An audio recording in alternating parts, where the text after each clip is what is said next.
Oke teman-teman, balik lagi dengan saya Vicky Ridho. Kali ini saya akan mereaction soal sepak bola Indonesia dan juga tanggapan komentar dari netizen Indonesia soal sepak bola tanah air. So langsung saja kita simak.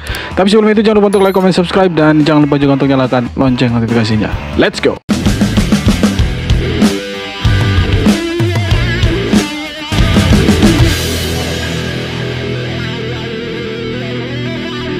Bukan salah pemain, bukan salah pelatih, bukan salah PSSI, tapi Jepang luar biasa. Kita harus akuin kalah di semua lini, bertahan, menyerang, kreativitas, ketenangan, dan semuanya. Tapi harus diakui juga bahwa Indonesia bermain tidak jelek selama 90 menit, terutama di 30 menit pertama. Untuk starting lineup menurut gua oke-oke aja, nggak ada yang salah seperti lawan Cina, tapi mungkin harusnya Marcelino dikasih kesempatan di false nine. Satu hal yang paling mendasar membedakan kita dengan timnas Jepang, yaitu memanfaatkan peluang dengan baik. Di babak pertama awal-awal sudah ada 2 peluang. Gua nggak mau nyalain Ragnar. Menurut gua dia mungkin ingin menipu gerak kiper dengan di capping bolanya. Tapi kiper Jepang Shimizu juga punya ketenangan dan kelihayan dalam melihat celah. Gol pertama, gol kedua mungkin itu masih bisa dilawan lah. Tapi ketika sudah gol ketiga, menurut gua mental timnas Indonesia sudah lepas. Di luar Martin Paes yang passing nggak kena, Jay Izes bisa lewat kolong, itu menurut gue sudah urusannya mental karena tentunya tekanan pressure. Lalu gol keempat tidak ada yang nutup. Ini bukan salah Paes 100% karena Paes menjaga gawangnya, tapi untuk back yang menutup pemain, jika dia maju itu ada pemain Jepang kosong. Jadi menurut gue ya semuanya salah ya, gitu loh. Pasrah. Kita Betul. banyak banget belajar soal efektivitas dari timnas Jepang ini yang bener-bener bermainnya nggak perlu ngotot, nggak perlu ekstra tenaga, tapi efektif. Jadi untuk kita para fans, kita dukung aja proyek Sintayong, PSSI, Pak Erick Thohir sampai benar-benar habis kualifikasi Piala Dunia. Dibilang tertutup, ya peluangnya makin berat. Jadi lawan Arab Saudi wajib menang. Dan kita masih ada 2 match home lagi nanti lawan Bahrain dan Cina.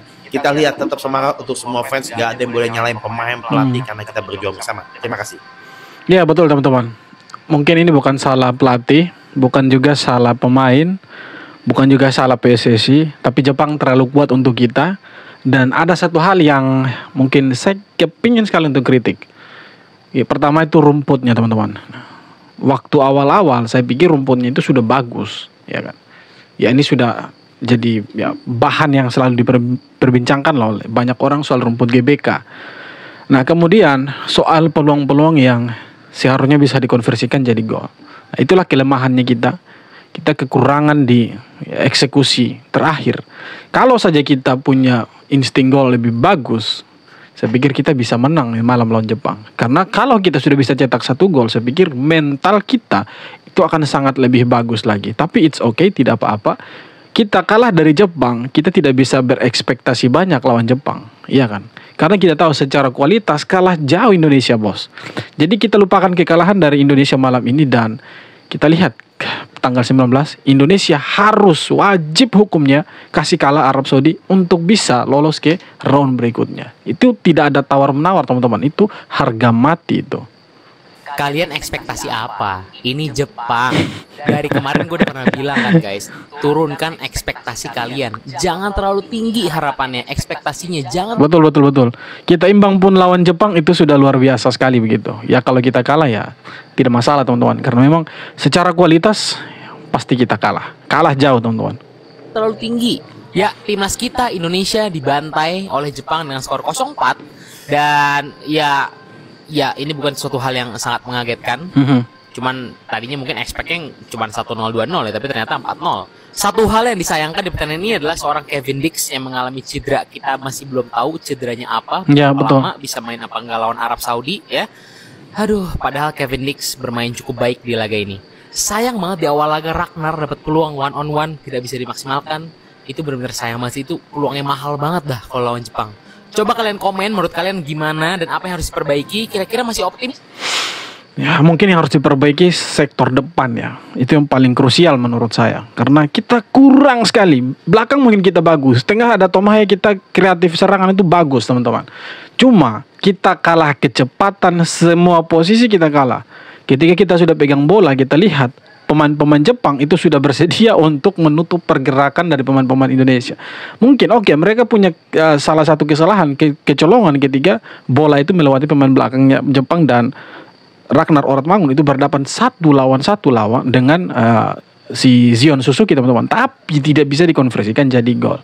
Nah, itulah kita punya kelemahan, teman-teman. Kita kurang di striker yang gacor, teman-teman. Tapi ada tapinya.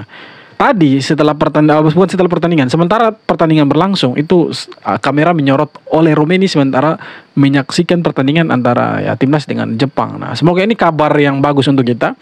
Ya, semoga saja dia bisa cepat login ke Indonesia dan bisa bermain nanti lawan Arab Saudi. Arab Saudi tidak mungkin, teman-teman, karena ini mepet sekali.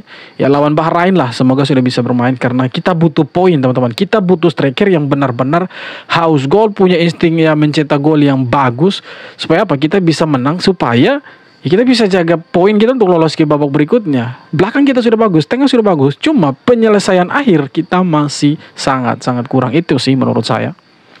Breaking news guys, full time timnas Indonesia harus menerima kekalahan dari Jepang dengan skor akhir 4-0. Kira-kira apa yang salah dari timnas Indonesia? Oke, sebelum kita lanjut bahas, aku pengen bagiin link nonton bola gratis buat kalian yang pengen nonton pertandingan timnas Indonesia melawan Arab Saudi besok. Kalian bisa langsung klik linknya ada di bio aku ini guys. Karena di link ini semua pertandingan sepak bola nasional ataupun internasional itu ada dan pastinya gratis guys. Ya, harus kita akui timnas Jepang itu levelnya masih di atas timnas Indonesia guys. Cara bermain yang diperlihatkan oleh timnas Jepang menurut aku itu sangat luar biasa. Tapi poinnya adalah timnas Indonesia juga nggak tampil buruk guys untuk di babak pertama dengan starting 11 yang diturunkan oleh Coach Sintayong kali ini. Terutama aku memberi kredit plus atas Yakob yang dipercayakan bermain dari menit awal. Menurut aku Yakob main bagus, men. Ini malam dia main bagus. Dia kasih satu assist yang menurut saya itu sebenarnya assist bagus kali itu kalau kita punya striker yang di atasnya El Klemmer itu. Sangat luar biasa juga mainnya. Terbukti di babak pertama Yakob Sayuri itu beberapa kali membuat peluang penting untuk timnas Indonesia. Dan sebenarnya kita di awal pertandingan itu ada peluang emas dari Ragnar Oratmangun, tapi sayang guys, Ragnar belum berhasil mencetak gol ke gawang Jepang. Dan aku beri kredit plus untuk penampilan debut pertama dari Kevin Dix. Menurut aku pemain ini memang luar biasa guys. Terlihat dari beberapa passingnya yang hampir aja membuat timnas Indonesia membuka keran golnya untuk timnas Jepang. Tapi sayangnya Kevin Dix harus ditarik keluar guys karena mengalami sedikit masalah di bagian kakinya. Jadi menurut aku pribadi guys, permainan timnas Indonesia malam ini tuh udah luar biasa guys. Cuman ya paling PR-nya adalah semoga timnas Indonesia di pertandingan berikutnya itu lebih fokus. Karena dari 4 gol timnas Jepang itu 2 golnya berasal dari ketidakfokusan lini belakang timnas Indonesia.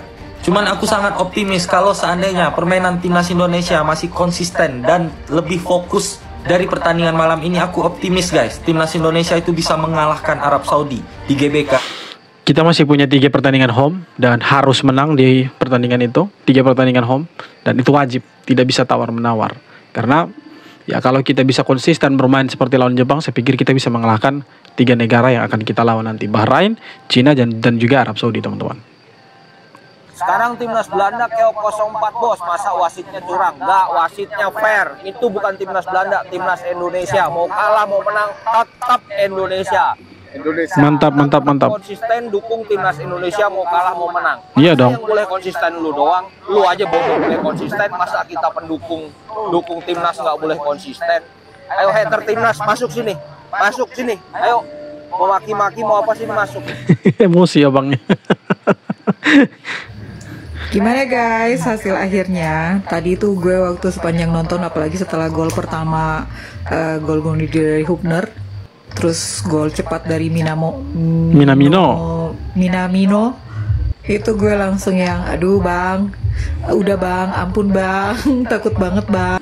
Apalagi sampai udah 4-0 tuh jadi langsung yang bang, udah bang, wasit, tiup aja sit, tambahan waktunya 4 menit kan, langsung yang udahlah nggak usah tambah-tambah waktu lagi. Dan tapi gue menerima kekalahan ini dengan baik, ya iyalah kita tadi kata salah seorang komentator kan dia bilang, oh iya kan kita Jepang tuh peringkat sekian dan Indonesia peringkat sekian, itu bedanya 2-3 kali lipat. Enggak bang, kita nggak beda 2-3 kali lipat, kita bedanya 7-8 kali lipat, bahkan 9 kali lipat. Karena ranking Jepang berapa, ranking kita berapa. Ranking Jepang itu 15, kemudian Indonesia itu 130. Nah itu saja sudah gila sih. Bukan cuma 2-3 kali lipat, tapi 7-8 kali lipat. Emang sejauh itu gap kita dengan Jepang. Tapi untuk permainan tadi gue sangat mengapresiasi bagaimana kita bermain sangat baik di babak awal, ya kan? Di 11 menit awal itu sangat-sangat solid. Ada beberapa peluang yang sayangnya itulah kelemahan kita, kurang dieksekusinya. Dan seperti yang kalian lihat, Yakob Sayuri bermain sangat-sangat mengesankan sekali. Sayangnya Kevin Dix harus ditarik di menit ke-41 karena cedera, karena bentur. Nah, ada satu pemain yang menurut saya malam ini tidak terlihat juga. Siapa dia? Pasti kalian sudah tahu. Eliano Reinders. Dari lawan Cina, dia tidak masuk dalam skuad. Dan sepertinya lawan Jepang malam ini Reinders itu tidak masuk ke dalam skuad juga. Mungkin tidak ada di bench juga. Nah, ini yang menjadi pertanyaannya. Kenapa Reinders tidak ada di dalam skuad begitu? Padahal dia punya kualitas gitu kan. Kalau dia bisa bermain reguler di FC Seoul, saya pikir ya dia bagus. Dia punya skill di atas rata-rata. Tapi kenapa tidak dicoba malam ini gitu? Padahal ya kita butuh kemenangan atau setidaknya imbang lawan Jepang gitu. Ini sih pertanyaannya, yang tahu bisa kutulis di kolom komentar tuh, kenapa si Eliano Reinders tidak masuk dalam skuad malam ini itu. Dengan kekalahan telak timnas Indonesia dari Jepang, apakah masih ada peluang untuk bisa lolos ke Piala Dunia? Jawabannya masih ada, ayo kita bahas. Oh iya, buat yang belum follow, bantu tolong di follow akun ini, bantu diklik tanda plus di sini. Terima kasih semuanya buat yang udah follow. Resmi paruh babak ketiga sudah selesai. Indonesia sudah melawan Jepang, Australia, Arab, Tiongkok, dan Bahrain, dan belum pernah mengalami kemenangan. 3 hasil imbang membuat Indonesia mengumpulkan 3 poin dan berada di posisi buncit grup C. Asa untuk ke Piala Dunia masih ada sebenarnya, tapi memang cukup berat dengan kondisi seperti ini. Untuk bisa masuk ke posisi kedua sepertinya hampir tidak mungkin. Nah, yang paling realistis adalah berada di posisi 3 dan posisi 4. Itu artinya di pertandingan lawan Arab Saudi besok Indonesia harus menang. Lalu melawan Tiongkok dan melawan Bahrain juga harus menang sehingga mendapatkan 6 poin. Nah, melawan Australia paling enggak minimal imbang, tidak boleh kalah.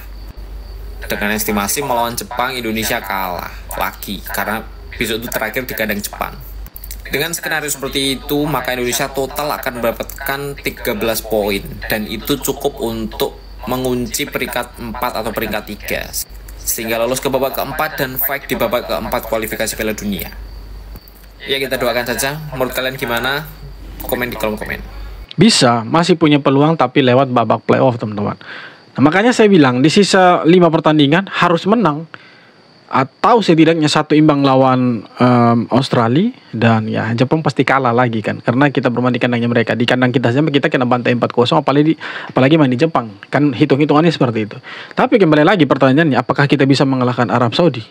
Ya, jawabannya bisa-bisa saja, tentu bisa kalau kita bisa memanfaatkan semua potensi yang ada. Dan ya, permainan seperti malam ini saya pikir bisa saja kita lawan Arab Saudi. Dan kita tidak kalah kalau lawan Arab Saudi. Di kandang mereka kita bisa tahan imbang. Saya pikir di GBK kita bisa kasih kalah mereka tuh, setidaknya 3-1 tuh, ya 4-1 lah. Indonesia harus merasakan apa yang Real Madrid rasakan, yaitu di kandang sendiri dibantai 0-4. Dan di pertandingan ini kita bisa melihat dan merasakan bersama-sama apa yang seperti gue bilang di video di caption. Kalau kalian pencet video di caption, gue sudah bilang turunkan ekspektasi. Karena apa? Secara kualitas pemain terutama itu kita memang masih levelnya di bawah Jepang. Apalagi secara overall ya di bawah Jepang. Bahwa kita bisa mengimbangi secara permainan itu praktis hanya 30 menit, dimana kita mendapatkan beberapa kali peluang juga lewat counter. Dan setelah 1 gol dari Justin Hubner bunuh diri, disitulah kita mulai ngedrop. Dan yang menjadi faktor kelemahan yang mampu dimanfaatkan Jepang berkali-kali adalah di lini tengah ya. Mereka terobos terus dari lini tengah, trupas keren banget. Dan ya sorry itu saya Nathan kurang optimal sekali. Ya kalau Tom Hai ya memang dia bukan bertahan.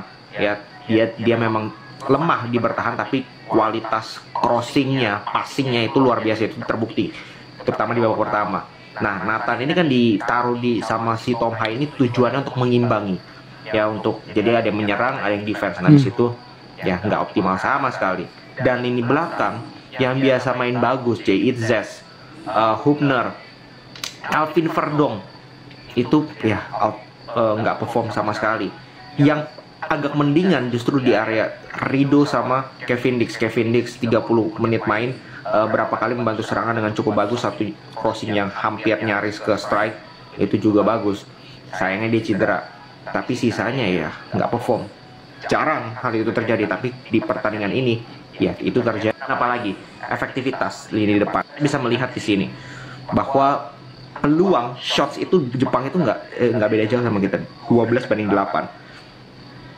Tapi efektivitasnya Jepang itu luar biasa. Dari 2 big chances mereka cetak 4 gol. Bayangkan perbedaan kualitasnya adalah back mereka nomor 2 itu dari sudut kecil, sudut sempit itu bisa finishing sebagus itu. Striker kita Ratmangun one on one sama kiper nggak bisa cetak. Itulah kelemahannya kita, teman-teman. Kita kurangnya di finishing striker. Nah, semoga dengan adanya Ole Romeni di tribun VIP tadi di GBK, itu semoga bisa jadi sinyal untuk kita semua kalau Ole Romeni bersedia untuk gabung ke timnas Indonesia. Ya, dengan hadirnya dia saya pikir ya bawa angin segar lah. Ya, mungkin dia mau gabung timnas Indonesia dan ya kita punya striker yang bagus. Oke lah. Karena kalau kita terus-menerus mengandalkan Rafael Strike sebagai ujung tombak, saya pikir ini agak sulit, teman-teman. Agak susah kita untuk mencetak gol.